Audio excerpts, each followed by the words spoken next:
chamaram para última chamada para o embarque e nada do sestrem, o Minosso desesperado na porta do aeroporto. E aí, numa cena pitoresca, faltando 10 minutos para o embarque... No apagar das luzes, na Bacia das Almas. Eu ouvi uma pessoa gritar lá do saguão na porta do aeroporto: "Alô, meu povo, eu estou aqui." E aí, pessoal, acima do ótimo, está começando pelo portal Município Blumenau, a maior audiência do Vale, 3 milhões de acessos mês, batendo a meta e subindo cada vez mais. Está começando mais uma edição do Município Esportes para a Unimed Blumenau. Cuidar de você, esse é o plano, e agora com pronto atendimento digital, mais agilidade e segurança para você cuidar da sua família. E também para Arte Sorriso, a arte de fazer melhor com excelência, uma clínica dentária acima do ótimo. Agende já um horário, planos dentários, odontologia estética, implantes também, é com a Arte Sorriso. E para você, está no ar mais uma edição do Município Esportes. Vem, que hoje a resenha é muito mais que acima do ótimo. E aí, pessoal, hoje a lenda viva está aqui. Hoje nós vamos fazer uma viagem no tempo, é nostalgia raiz hoje, é para falar das boas e ricas histórias do futebol blumenauense com ele, Raimundo Med. Fala, abençoado. Tudo bem, chefia? Tudo bem, PC. Uma satisfação grande estar aqui com o Município Esportes, poder contribuir um pouquinho. Quantas histórias, hein, Raimundo? A insistência, preciso destacar aqui a insistência do PC, porque eu sempre... Queria te agradecer, atendeu prontamente, né? Sempre evitei isso, a gente tem tantos amigos que procuram constantemente para a gente lembrar um pouquinho da história do futebol da cidade, mas foi a persistência do PC e a amizade da gente que me proporcionou também essa oportunidade de vir aqui e tentar ajudar um pouquinho nisso, que é resgatar um pouquinho da história, ao menos para a gente lembrar. Porque quem não tem passado, não. Então, nós precisamos... Boa, Raimundo. Eu quero te agradecer. Eu estou honrado, viu? Eu não sei nem por onde começar, porque eu sei que você tem muitas boas histórias para contar do futebol blumenauense, do Beck, principalmente. O Raimundo Med ajudou a construir o maior Beck de todos os tempos, aquele que foi vice-campeão do estado em 1988, né? Aquele hexagonal final. Olha, faltou pouquinho para o Beck sair de uma segunda divisão em 87, onde ganhou o título na capital contra o Figueirense, para um campeonato histórico, inédito em 88. Faltou pouco, faltou detalhes, né? Na última rodada, na penúltima rodada, o jogo decisivo na ressacada 2-1 pro Avaí. O maior público da história da ressacada, diga-se de passagem. E na sequência, o Beck em 89, um timaço, talvez o maior de todos os tempos. Chega a uma fase importante da Copa do Brasil, chegou a enfrentar o Flamengo em mata-mata da Copa do Brasil. Se avançasse, chegaria às oitavas, final da competição. Enfim, personagem importante da história do futebol blumenauense, dos ricos momentos do nosso futebol, está aqui Raimundo Med. Vamos começar então, Raimundo, contando. Raimundo é blumenauense, serviu o Exército, foi bancário e foi professor também. E aí, como é que você chega ao futebol? Vamos contar a história do Renato Viana, que precisava de um técnico dos juniores. Como é que você chega ao futebol? Como é que é o seu ingresso ao futebol? Vamos contar essa história, Raimundo? Vamos contar. Ela começou lá em 79. 79. Quando, de repente, as divisões de base do Palmeiras, precisava de alguém ali para fazer um trabalho físico, para ser técnico das categorias de base e tal. E aí a diretoria consultou o prefeito na época do município. A diretoria era constituída do Pimpão, do Arninho Birger, do Júlio Probst, de saudosa memória. Que time? Que time, hein? Que time. Um time de abnegados que levaram o futebol nas costas. E por conta disso, então, me disponibilizaram lá para eu trabalhar nas categorias de base do Palmeiras e do Blumenau. E eu tive a felicidade de montar um dos juniores do Blumenau Esporte Clube, logo em seguida foi Blumenau, mas isso se começou no Palmeiras, em 79, na transição, e um dos melhores juniores que até hoje atua aqui em Blumenau. Campeão estadual de Santa Catarina de 1981. Tinha Pindá. Exatamente. Tinha Grilo, tinha Dalri, tinha Marinho, um ponta muito bom que jogou, tinha o Bira, eu vou pedir desculpa aqui, porque eu estou com 68 anos e a minha memória às vezes fala. Nós estamos falando de 79, 89, nós estamos falando de 30 e poucos anos atrás. Mas tinha um plantel de juniores espetacular e muitos foram aproveitados no time principal depois. Raimundo, agora você participou de um momento importante da mudança do Palmeiras para Blumenau Esporte Clube. Explica para a gente como é que se deu esse momento. O que você recorda da época? Porque muita gente acredita que houve, quando o Palmeiras deixa de existir e surge o Blumenau Esporte Clube, muita gente acredita e chegou a ser divulgado na época também, que era uma fusão principalmente entre Palmeiras e o Olímpico, os dois principais rivais do futebol blumenauense. Isso realmente se confirmou ou não? Isso é só lenda? Conta pra gente sobre esse importante momento da história do futebol blumenauense. Ao contrário disso, né, PC? Ao contrário do que se fala. Na verdade, não houve uma fusão. Até hoje, quando se refere a esse assunto, a este ano, falar é oriundo de uma fusão, Blumenau é oriundo não houve essa fusão, definitivamente ela não aconteceu. Mas se pretendia na época? Se pretendia. O que acontecia é que a diretoria, naqueles momentos difíceis, tantos do futebol, economicamente falando, procurava os empresários da cidade. E por conta de uma visita feita a uma das grandes empresas de Blumenau, um dos empresários da época, era uma grande empresa de Blumenau, empresa localizada no bairro do Garcia. Esse empresário sugeriu aos 3 diretores que estiveram lá, foi o Arninho Birger, foi o Júlio Propst, e na época já tinha o Ivan Riseto também nesse grupo de abnegados, de que o time da cidade, para as coisas facilitar um pouco as coisas de a captação de recursos e patrocínio, de que deveria envolver o nome da cidade. Foi aí que os 3 dirigentes que carregavam esse fardo entenderam de que, poxa, então vamos trocar o nome, vamos trocar de Palmeiras para Blumenau Esporte Clube. Acreditando que mudando de nome... As portas se abririam e, na verdade, acabaram se abrindo no primeiro ano, depois já foi tudo a mesma coisa de novo, o futebol é assim. Mas o que aconteceu? Então houve a fusão e além da troca, não houve a fusão, e para não acontecer pura e simplesmente apenas a troca do nome, se inseriu o Acordo Olímpico, que era um clube muito tradicional de Blumenau, né, onde circulava muito os empresários, porque sempre se fala que o Palmeirinhas era a Farroupilha e o Olímpico era o time já um pouco mais elitizado da sociedade mais... E aí então se inseriu o bordô do Grêmio Esportivo Olímpico, exatamente o vermelho do Grêmio Esportivo Olímpico. Então era o verde do Palmeiras? O verde do Palmeiras, o vermelho do Olímpico, e aí se manteve o branco, que eram para envolver os outros clubes, uma cor de neutralidade para estar ali inserido o Guarani, Vasto Verde, Amazonas, os outros clubes da cidade. Mas a fusão, ela nunca aconteceu. E por que ela não se deu na prática, a fusão? Olha, porque também os outros clubes... Não, muito pelo contrário. O Olímpico até, o torcedor do Olímpico, aquele abnegado, gostou porque vivia futebol. E o torcedor do Olímpico vivia nas arquibancadas do Palmeiras, sim, nas cadeiras, assistia o jogo, curtia a cidade e tinha futebol. Mas houve uma certa resistência. O Olímpico, na época, já era um clube social, com piscina, com um quadro associativo, e isso criou alguma dificuldade. Uma resistência por parte dos associados? Exatamente. Mas todos eles viviam Blumenau. E o Palmeiras, na época, depois do Blumenau, representava o Blumenau, e tem grandes companheiros do Olímpico que ajudaram, contribuíram. Nessa própria diretoria tem vários torcedores, dirigentes que passaram pelo Olímpico, que depois atuaram lá, e os outros clubes da cidade.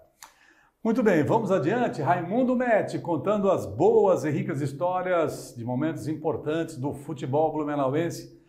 Vamos falar sobre o Beck, campeão de 86? 87, na verdade, né? Beck, campeão de 87, campeonato catarinense da 2ª divisão. E o Beck subiu naquele ano com um título sobre o Figueirense na capital. O que você lembra daquele ano? O que você recorda?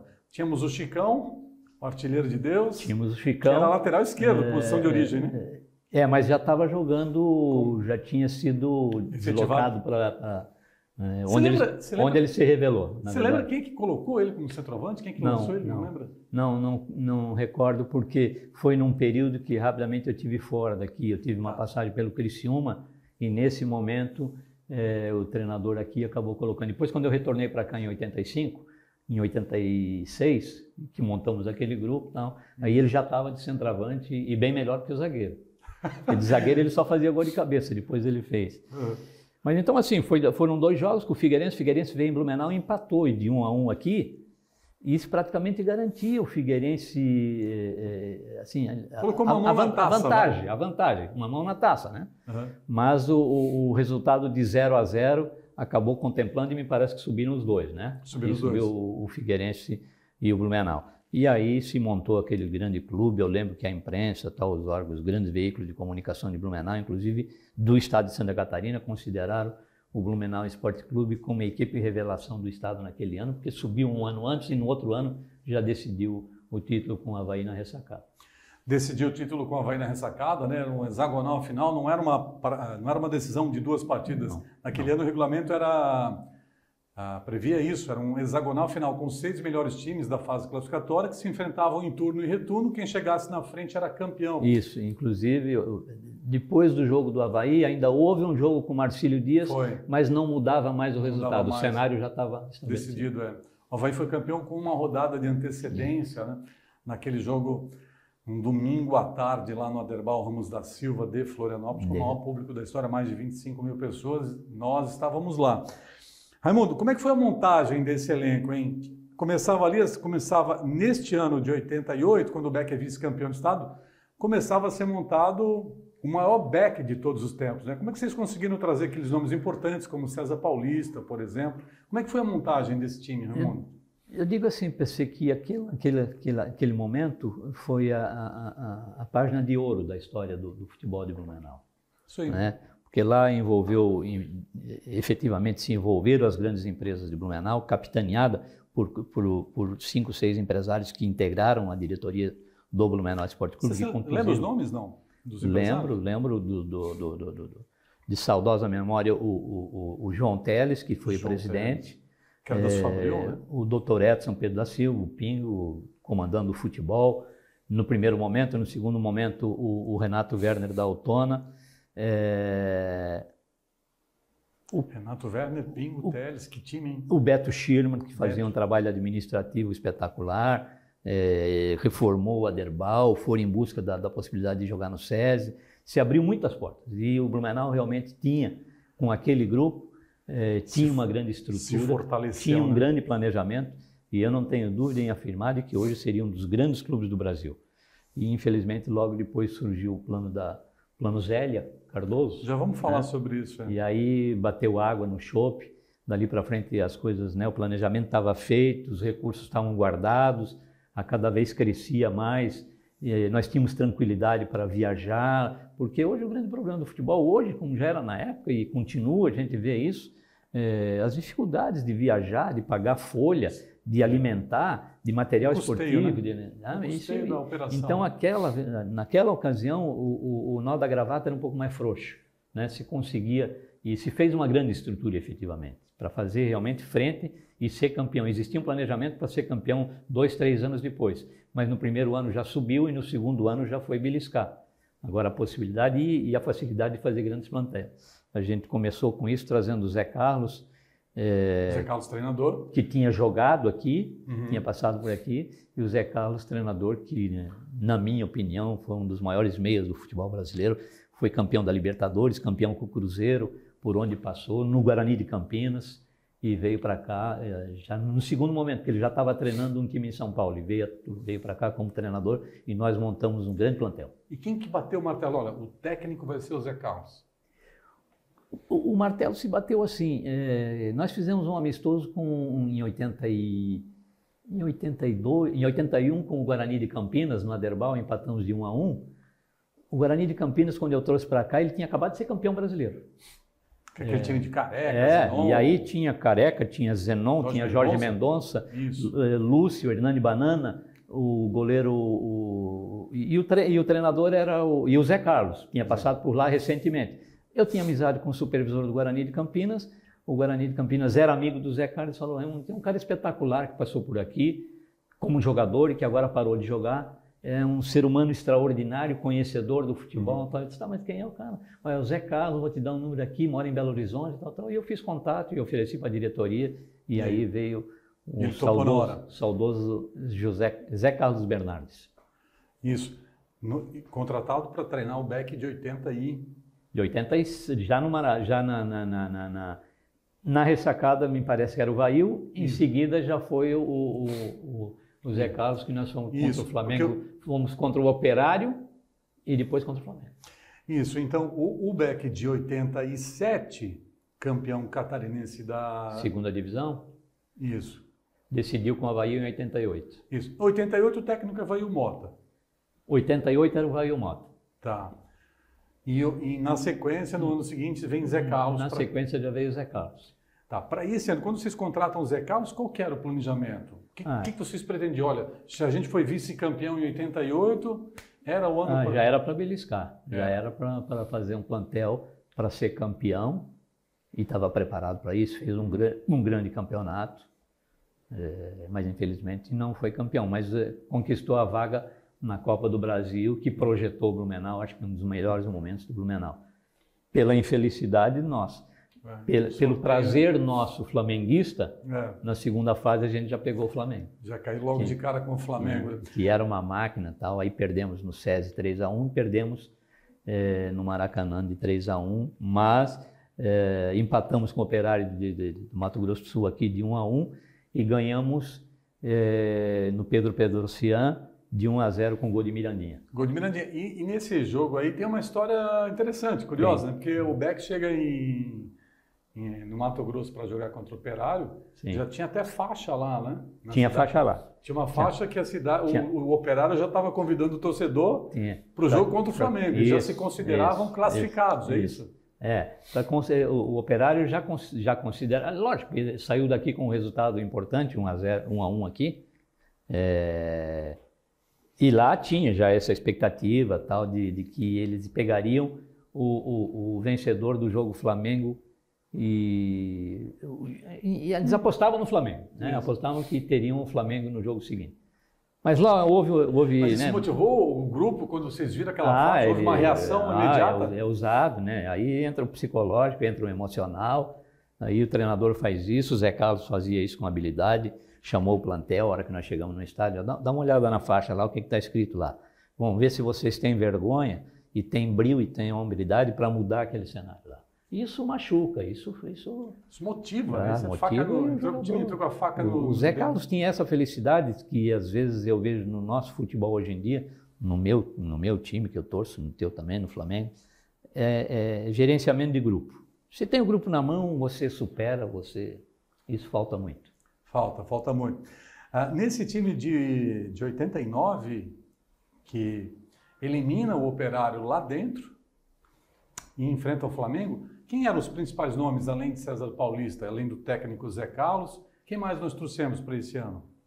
Que tu lembras, assim, Raimundo, que foram contratações importantes? O Mirandinha foi uma grande contratação, o Valbert era uma grande contratação, o Valbert estava no Pinheiros, aqui do Paraná, na época era Pinheiros, hoje em dia é o Paraná Clube. E foram indicações do Zé Carlos? Foram tuas? Como é que... Não, minhas, daí de um ciclo de supervisores que a gente tinha, né? Eu graças a Deus... Fosse mapeando nomes? Vivi um momento, assim, extraordinário de relacionamento com grandes clubes, graças a Deus, por conta de frequentar muito a CBF, facilidade de documentação, então abria portas e amizades, então vinha sugestão. O César Paulista foi uma sugestão de um supervisor do Grêmio de Maringá, eu trabalhei no Grêmio de Maringá, ele disse, tem esse rapaz. E aí tiveram outros, no Flamengo, no Fluminense veio o Braulino, veio o Leonetti, veio o Valbert, que estava emprestado ao Pinheiros. Todas essas feras aí que vestiram. Tudo na minha época. Tudo foi contratações de Raimundo Mendes. E fico mais contente, lógico, pela atuação deles aqui, pelo que eles representaram, pelo tanto que jogavam, mas muito mais que estão inseridos na sociedade. Não, construíram família, história aqui, fixaram residência. Famílias aqui, o César Paulista, o Valbert está aqui em Timbó, no Planeta Timbó está o Leonetti, o Braulino preside um dos grandes clubes de Blumenau, quer dizer, inseridos na sociedade, vivendo a sociedade, isso nos dá prazer, sabendo que a gente não errou. Errou pouco. Erramos pouco, né? 89. Eu quero deixar para o próximo bloco o jogo contra o Flamengo. Foram dois grandes jogos, um aqui no SESI, né? Que o SESI não cabia mais gente naquele... É verdade. Naquele Monumental. Tinha gente lá no gramado, No Morro do Sabá, então, nem se fala. Tinha gente na torre, tinha gente em cima do telhado, da cobertura do César. É isso aí. Na torre dos refletores tinha gente. Isso. Tinha gente onde você pudesse imaginar naquela noite no César. Uma quarta-feira à noite. Na quarta-feira à noite. Quarta-feira à noite. Espetáculo de jogo. Com no domingo ao vivo e não para todo o nem, Brasil, né? E não deu nem tempo de a gente arrumar a casa, porque terminou o jogo na quarta, já tinha que programar a viagem, que era um pouco mais difícil naquela época, não eram as facilidades de hoje. Precisava aguardar a CBF mandar os bilhetes, a viagem já seria na sexta para o Rio de Janeiro. Nós jogamos na quarta, liberou o grupo, quinta-feira treinou, sexta-feira treinou, era para embarcar sexta-noite, acabamos embarcando só no sábado de manhã, porque era uma correria. Era uma correria. A gente vai falar no segundo bloco sobre o confronto Beck-Flamengo, o maior Beck de todos os tempos, com a participação decisiva, protagonista aqui, Raimundo Metti, que era o executivo de futebol. Naquela época não era esse nome, né? Hoje em dia é mais chique. Na minha época era supervisor ou gerente de futebol. Hoje é executivo, hoje é CEO de futebol. Hoje... Isso. Ô Raimundo, mas vamos lá. César Paulista foi o maior nome que tu conseguiu trazer para cá? Passaram grandes jogadores aqui, né? A gente não pode cometer nenhuma injustiça. Sem dúvida, o César Paulista é um dos grandes que passou por aqui. É uma pessoa extraordinária, me sacaneou, ele sabe o que eu vou falar, porque quando eu fui buscar o César Paulista lá na Rua Javari, no Juventus... Ah, eu sei dessa história. Ele desistiu, né? Eu combinei com ele de que... E eu fui para lá, a diretoria me pediu para ir lá fechar um negócio dia 30 de dezembro. Foi final do ano, exatamente. E aí cheguei lá, liguei pro Roberto, que era um diretor do Juventus, lá do Moleque Travesso, e combinei com o César Paulista e com um tio dele que atendeu o telefone quando eu liguei. Depois eu falei com o César, vou estar aí então amanhã, vamos marcar tal horário lá na Rua Javari, porque eu vou pegar o voo de volta para Blumenau. Era dia 31 de dezembro, era a virada do ano. Tô indo aí te buscar. E o César, tudo pronto, dinheiro, tudo levado. Levou um pacote de dinheiro, né? Foi ou não foi? Foi? E aí assim, o César me deu uma canseira, o César ri quando eu falo isso, o César me deu uma canseira, eu perdi o voo. Eu passei o Réveillon. E eu tinha marcado com o César às 13 horas na Rua Javari, ele chegou às 5 da tarde. Já me deu vontade de rescindir antes Mas como ele tinha uma referência grande, eu falei, não, eu tenho que ficar aqui, eu tenho que levar esse cara. Tá. E aí perdi o Réveillon, a minha mulher me encheu a paciência, a família esperando e eu dormindo no aeroporto em São Paulo. Tá. Meu eterno camisa... Mas valeu a pena. Meu eterno camisa 10, que canseira. Mas explica um pouquinho melhor. Estava tudo combinado, já tinha feito contato telefônico. César, estou indo te buscar amanhã, dia 31. O que se deu, na verdade? Por que quando tu diz, ele me deu uma canseira, é que ele, na última hora ele ficou na dúvida, ele não queria vir? Não, eles falam de que ele não queria mais vir. Na verdade... Ele desistiu no meio do caminho. Na verdade, né? O César sempre foi e é um cara muito inteligente e cuidou muito da vida dele, tanto que ele tem uma família espetacular, uma vida sólida, Sim. Toda a família dele, conhecia a família dele, conhecia o falecido seu Epaminondas, do pai dele, eu vivia muito isso para vincular o atleta bem a gente.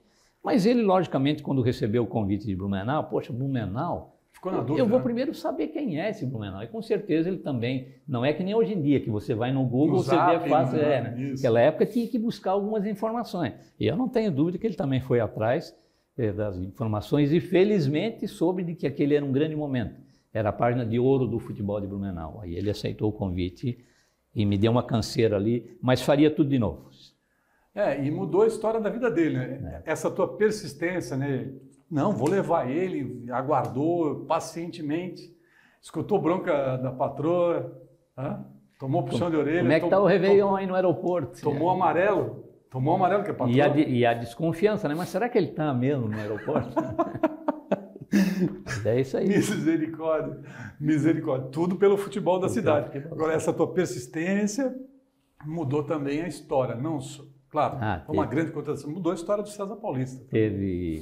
Teve um ponto aqui, o Zezé, do Fluminense, da seleção brasileira, Sim. que eu também acho que fui feliz, porque ele precisava, naquela época não existia celular, não existia nada disso, o treinador estava preparando o time para domingo, eu contratei o Zezé no Fluminense, mandei para Blumenau, Fiquei no Rio de Janeiro, o treinador fez o coletivo na sexta-feira à tarde e eu na CBF tinha que correr para o hotel para falar no telefone, não existia celular, eu na porta da CBF, o contrato dele ser registrado, não sei o quê. Enfim, eu fui extremamente feliz e às 4 horas da tarde eu liguei para cá. Talvez a informação exata não tenha essa, mas acho que liguei para alguém como o Coral ou com alguém, eu pode descer lá e manda ele botar no time de cima, porque ele estava com a camisa treinando no time de baixo. Nossa. Porque ele está registrado e pode usar domingo. Pode jogar domingo. E aí, domingo, ele jogou contra o Joinville aqui, sem fazer exame médico, sem nada. Põe esse bicho lá para jogar lá. Vamos ver que ele está. E ele acabou com o jogo. O Zezé jogou na seleção brasileira, tal. Teve um problema depois, já faleceu. Teve um problema de coração, ele tinha um problema de coração. Eu lembro do Zezé num jogo, talvez foi o maior público da história do Aderbal Ramos da Silva, um dos maiores, numa quarta tarde, chovendo, contra o Ercílio Luz, em 4-2, em que o Zezé, aquele lateral direito do Ercílio Luz, ele deve estar, se vive ainda hoje, deve estar com um problema na coluna, problema de hérnia de disco. Acho que era o Adãozinho.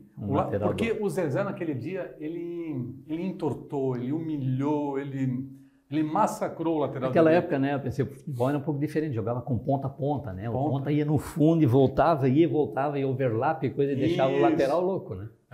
Aquele jogo foi talvez uma das maiores apresentações do Zezé, com a camisa do Beck também. Camisa do Beck. Numa quarta-feira à tarde. Eu não lembro se era porque o refletor do velho Deba às vezes tinha problema. Não. Estava com problema. Mas talvez até eu não me recordo dessa data. Eu sei que ele pode ser uma quarta-feira que fosse feriado ou alguma coisa assim.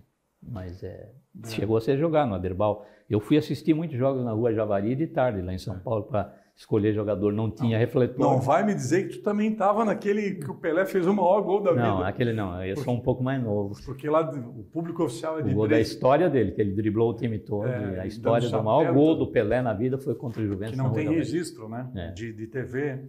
E que o público oficial foi de 3 mil pessoas, mas todo mundo fala que estava nesse jogo.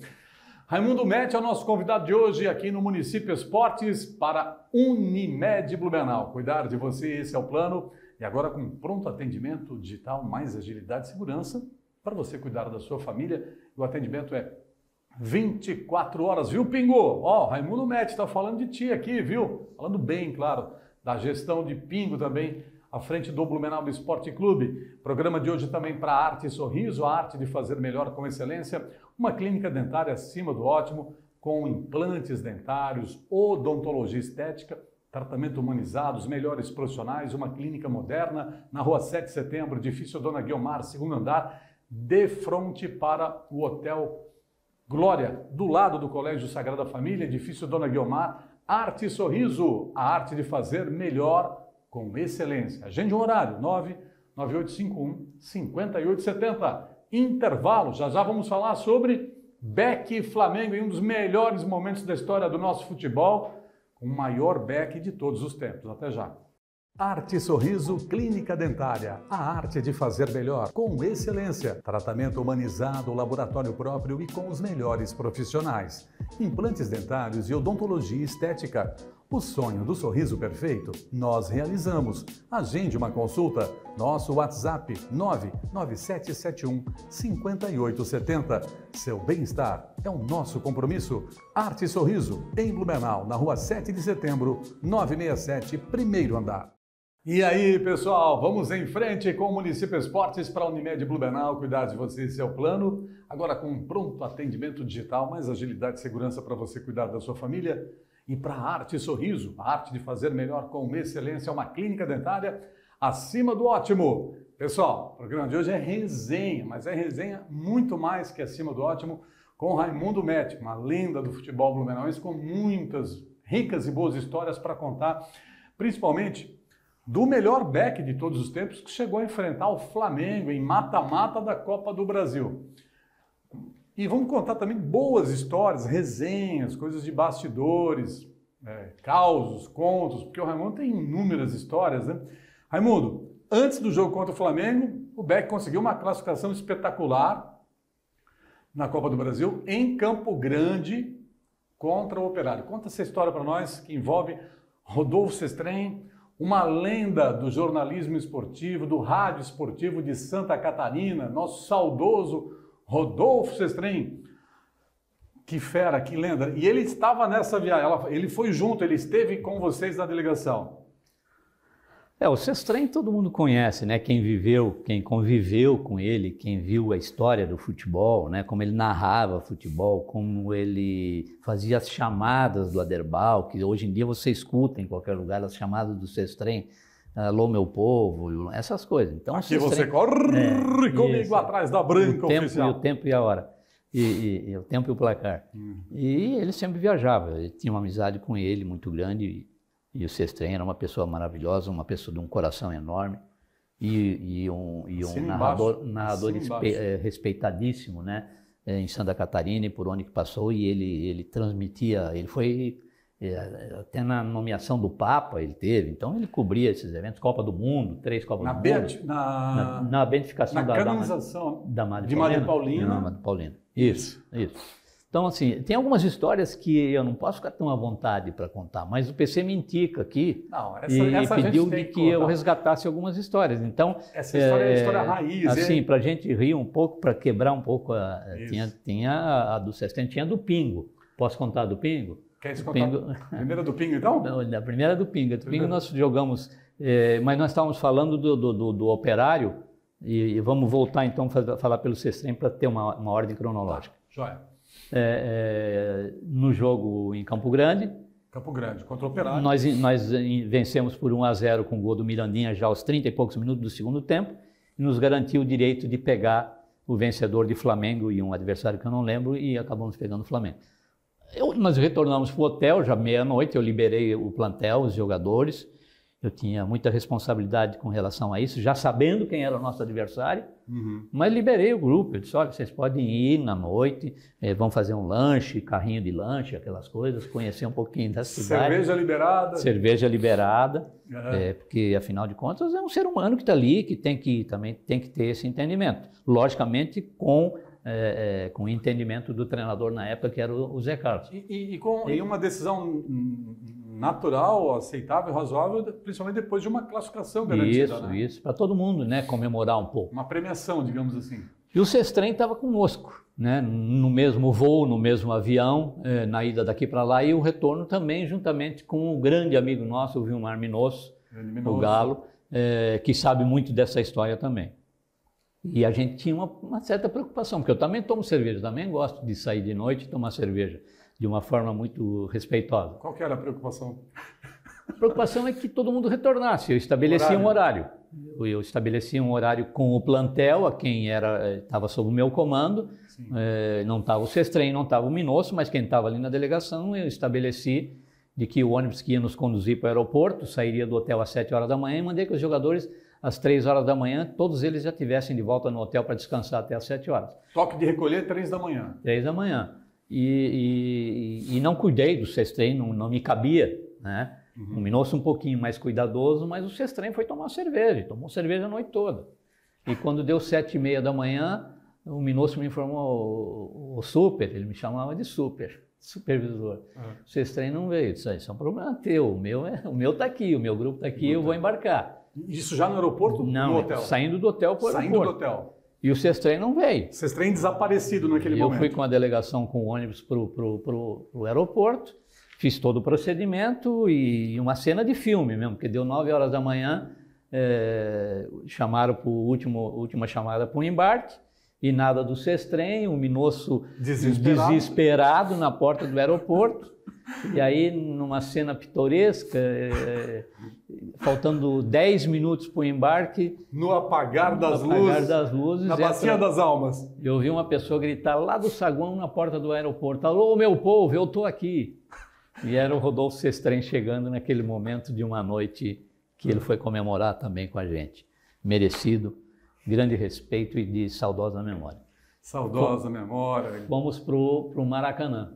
E lá eu tenho um momento que para mim, jogamos aqui, que para mim representou muito e eu guardo muito na minha vida. O clube que vai jogar lá sempre levava o símbolo do município, levava a bandeira do município. Sim. E aí me ligou o irmão do Zico, até contei para o Zico essa semana, não o Edu Antunes, o outro, era administrador do Maracanã.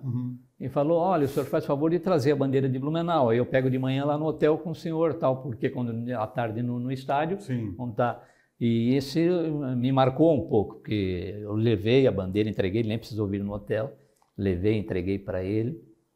E qual foi a sensação de ver no Maracanã? E a sensação de quando pisar com a delegação no Maracanã, no tapete, no túnel, na entrada do Maracanã, ver o pavilhão da nossa cidade, isso realmente emociona e marca, né? Mas nesse jogo, como fato pitoresco, você falou há pouco, o Pingo, alô, Pingo! O grande Dr. Edson, grande família também, um cara extraordinário. Sensacional. Era presidente do clube. Não sei se era presidente, porque em Campo Grande o presidente foi João Teles, foi a Campo Grande. E para o Rio foi o Pingo, ele se escalou. E aí, como a gente faz a planilha para entregar para a CBF no começo do jogo, ele falou, me coloca aí como um médico. Lógico, o homem é médico, era presidente do clube ou diretor de futebol, era uma das duas funções, vice de futebol, para ele estar no banco com a gente. E aí ele foi para o banco com a gente, como médico e tal. E em um determinado momento o Coro está comendo, e a partida, e o jogo estava, eu acho que estava 1-0 para o Flamengo, 2-0, quando o jogador caiu lá, e ele olhou para mim, e ele perguntou, tá, e o que eu faço, Raimundo? Entra lá, Pingo, entra correndo, lá você é o médico. Aí ele saiu correndo, o Pingo e o massagista. E aí chegou lá. O que eu faço? O que eu faço? Muito bom. Tem mais uma, posso contar? Claro que sim, pô. Do Gacém. O Gacém era nosso zagueiro, capitão do time, grande jogador, jogou no São Paulo. São Paulo. Pois foi técnico do Beck. E eu, como flamenguista, estava lá, eu era Blumenau, eu era um profissional que estava exercendo a minha função. Mas fui atrevido e falei para o Gacém, no final do jogo, troca a camisa com o Zico, e me dá essa camisa, eu quero guardar de lembrança. E o Gacém falou, deixa comigo, patrão, vai acontecer. E aí jogou, tal, terminou o jogo, perdemos de 3-1, fomos embora, o pessoal tomou banho, fomos para o ônibus, fomos jantar à noite. E aí eu falei, e aí Gacém, posso ir lá pegar a camisa? Ele falou, supervisor, eu nem vi o Zico. E quando eu corria para lá, ele corria para lá. Quando eu corria para lá, ele tá assim. Ele tomou um chocolate do Zico. Tomou um balão do Zico. Ei, Gacém. E acabou não me trazendo a camisa. Ei, Gacém, você não cumpriu a missão, Gacém. Gente boa grande demais. Grande amigo. Gente boa demais, gente boa demais.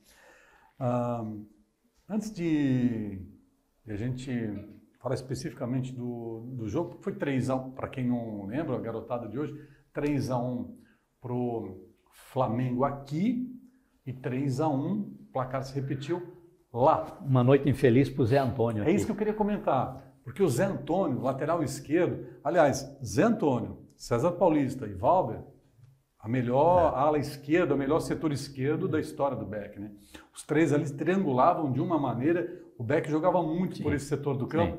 Sim. Zé Antônio aqui no meio, César, Valber, funcionava muito bem esse corredor com esses três, né? E um pitbull ali, o Alaerte mais atrás, na frente do zagueiro. Naquela época jogava o centro médio, o volante jogava na frente do zagueiro, cobrindo. A defesa era boa, era o Gacém e o Silva. Os laterais eram o Zé Antônio, o Cid. Isso. Né?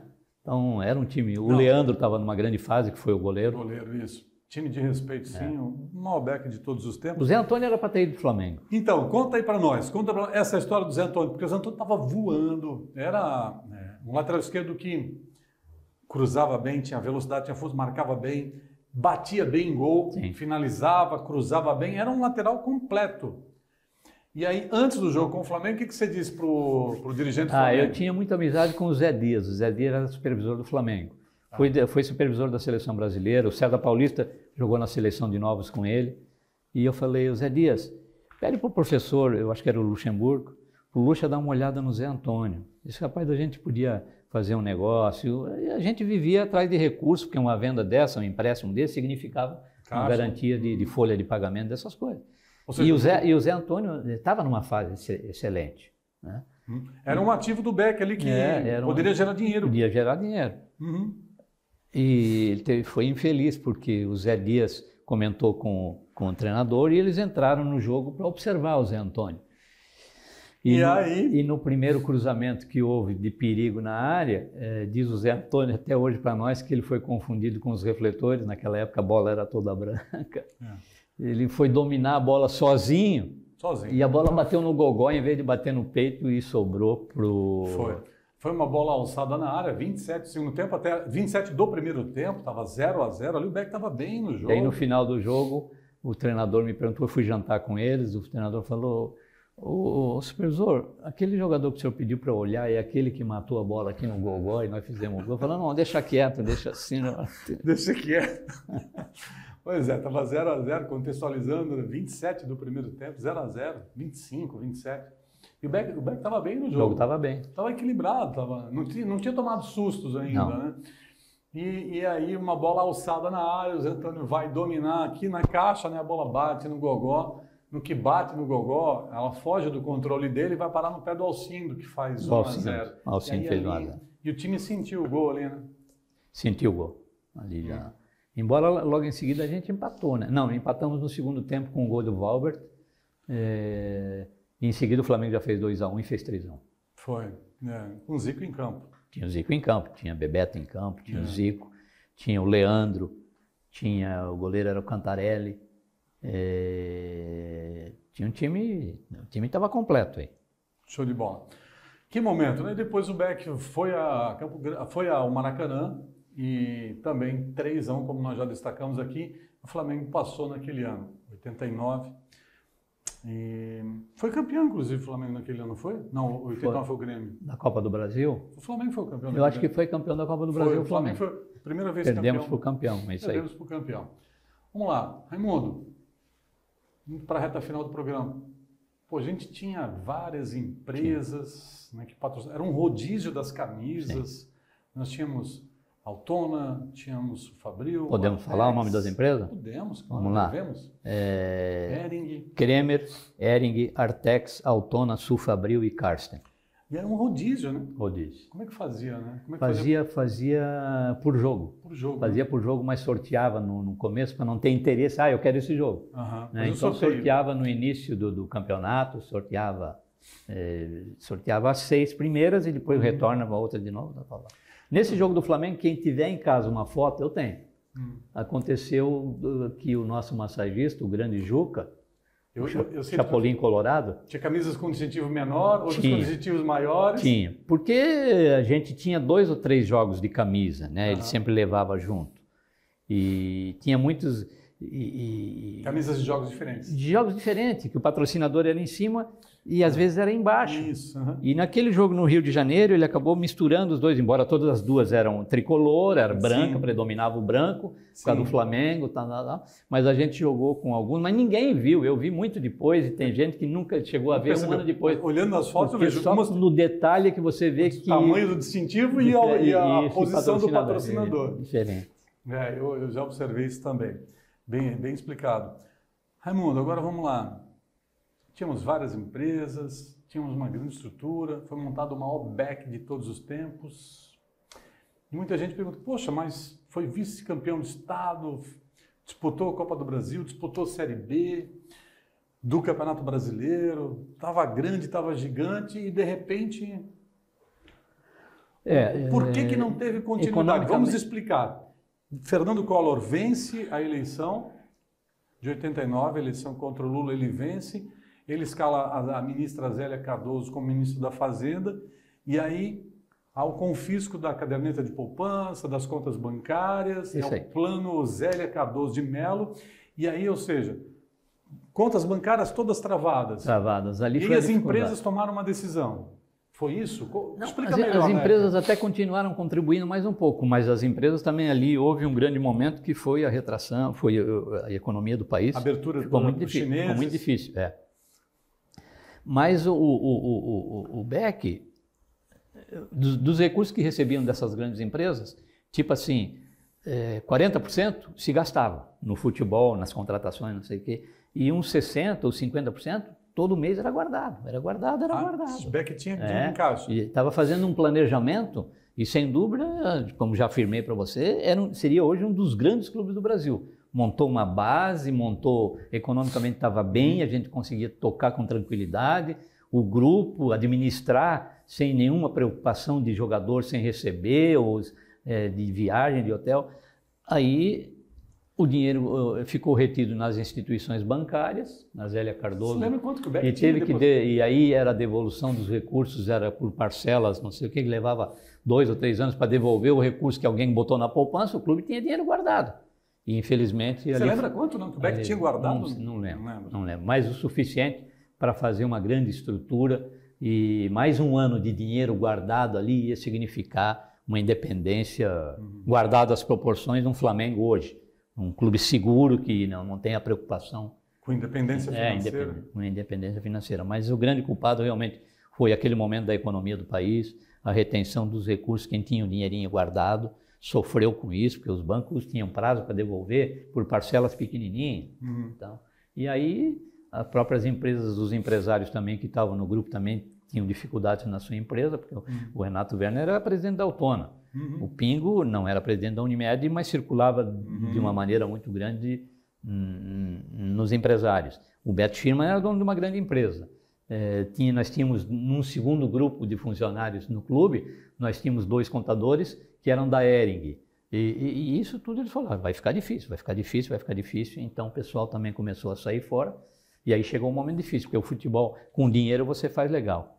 O duro, que eu sempre tiro o chapéu, é para aquele dirigente, como tem muito futebol de Santa Catarina e no país todo, que bota... E eu posso falar isso com tranquilidade. Tem muita gente que bota do próprio bolso. Posso falar isso com tranquilidade, porque no final da minha vida no futebol, eu fui trabalhar no Atlético de Birama. Se não existisse o Aires Barquete, como não existe mais, não existe futebol. Então, eram esses empresários que mantinham do bolso para conseguir. Ô Raimundo, você faria tudo de novo? Eu faria tudo de novo. Lógico, se eu fosse moço, né? Porque com 68 anos... Se você nascer de novo... A minha mulher disse que eu sou um moço ainda, mas com 68 anos, só tenho amigos no futebol, graças a Deus. Acho que se fiz inimigos, fiz muito poucos. Fiz amigos na imprensa, fiz amigos no futebol. Contei outro dia a história do Jajá, quando teve um encontro aqui no Vasto Verde, do Jairzinho. Contei a história de como eu achei ele no Fluminense de volta, com um monte de amigos do futebol. Acho que também me respeitam, me ligam com frequência, me consultam com frequência, a imprensa, então tenho contribuído e só tenho amigos no futebol. E te dói, Raimundo? Você que tem uma história... importante, atuante, né? Você viveu ativamente o futebol profissional da cidade, contribuiu decisivamente para os grandes momentos do nosso futebol, né? Começou lá atrás, em 79, no Palmeiras, foi campeão estadual de júnior, tirou o Beck 2 vezes da segunda divisão, montou o maior Beck de todos os tempos, levou o Beck para o Maracanã enfrentar o Flamengo, trouxe grandes nomes para cá. Te dói no coração ver o fim que o Beck levou? Dói muito. Dói muito passar ali na Alameda das Palmeiras e não ver o Aderbal. Foi um descuido, não poderia ter acontecido, não sei como é que deixaram acontecer, eu não estava aqui, eu saí daqui, eu fui para o Criciúma, eu fui para Maringá, depois voltei para Criciúma, depois fui para Ibirama. Até hoje não entendi direito e sugeri isso, estimulei algumas pessoas a irem atrás dessa informação, porque na verdade o Aderbal foi uma área cedida pelo governo do estado por 100 anos, por 99 anos, uma sessão de uso com o fim específico da prática do esporte. Exclusivo para isso. Quando ali deixasse de existir qualquer prática esportiva, reintegraria o patrimônio do estado. Isso. E ali, não sei o que aconteceu, infelizmente se perdeu, foi vitorioso quem comandou essa ação e conseguiu sobrepor essa decisão, porque na minha opinião, e o Estado sabia disso, que por 99 anos aquilo estava cedido. Sim. E quando perdesse a finalidade, o objeto da cessão de uso, que está no instrumento que cedeu... Documento lá que autoriza... Né? Talvez esse documento não se encontrou mais, ou estava microfilmado naquela época, e aí, como acabou o clube da cidade, entenderam que também deveria acabar o estádio. Foi um grande erro, me dói muito ver hoje a situação do Blumenau com dificuldade, do Metropolitano com dificuldade. É muito difícil, é muito difícil. Raimundo Metti, executivo de futebol do melhor Beck de todos os tempos. Faltou dizer alguma coisa, Raimundo? O pessoal que me procura de vez em quando para fazer um livro, no best-seller, fala que tem que ser um livro dessa grossura, porque, gente, É muita história. Tenho tanta coisa e guardo na memória tanta coisa boa. De vez em quando os caras me visitam lá no rancho do Gravatá para tomar as pingas e a cerveja lá, a gente resgata tanta coisa. Eu tive tantos momentos importantes, tristes, de jogadores que passaram por aqui e que me dói muito, mas tem muito mais alegrias do que isso. E essas comoções que eu tive, de um jogador que veio para cá, do Lambari, um rapaz do Grêmio, que foi campeão do mundo com o Grêmio, ele perdeu um sobrinho lá no Olímpico, numa concentração, num domingo de manhã. A casa da concentração era lá na Alameda, perto do campo do Olímpico. E o guri veio do Rio Grande do Sul só para ver o tio jogar, e o menino foi jogar bola lá no campo do Olímpico e se pendurou numa trave e teve uma fatalidade durante a concentração. Então, são coisas marcantes assim na vida da gente, que foi um clima terrível e tal. E aquele rapaz também riscou Blumenau da vida dele, nunca deveria ter vindo para essa cidade. Então, mas os momentos bons são melhores e dá para gente passar uns 2 dias falando. A gente vai te trazer mais vezes então, né? Foi fácil trazer dessa vez, então vai ser mais fácil ainda. Raimundo Metti, lenda viva. Gratidão. Grande abraço, tamo junto, obrigado. Confiança, mano. Obrigado. Tá? Obrigado a todos. E obrigado pela tua contribuição, valorosa contribuição ao futebol da cidade. Você procurou sempre fazer o melhor pelo BEC e construiu e montou um grande time, sim, Raimundo. A nossa homenagem aqui, nossa gratidão também, a homenagem do Município Esportes, que reconhece o valor de Raimundo Metti para o futebol da nossa cidade. Obrigado. Bom, Raimundo. Gratidão. Pessoal, lenda viva, tem que trazer mais vezes, que tem muita história para contar, Raimundo Metti. Para a Unimed Blumenau cuidar de você, Pingo. Você não sabia o que fazer no Maracanã, Pingo? Eita, história boa, hein? Edson, tá me devendo uma visita aqui também. Edson Pingo, meia direita, né? Meia direita, joga bem, Jogava muito na praia. Bom jogador. Edson Pingo, presidente da Unimed, cuidar de você, esse é o plano. Com pronto atendimento digital, mais agilidade e segurança para você cuidar da sua família. Atendimento 24 horas. E para arte e sorriso, a arte de fazer melhor com excelência. Implantes dentários, odontologia estética em uma clínica moderna, tratamento humanizado, melhores profissionais. Rua 7 de Setembro, edifício Dona Guiomar, 2º andar. Agende um horário. 99851-5870. 99851-5870. Para a Unimed Blumenau, para Arte Sorriso e para você. Estamos fechando mais uma edição do Município Esportes aqui no Jornal Município Blumenau. A maior audiência do Vale. 3 milhões de acessos mês e subindo, batendo a meta. Tchau, pessoal.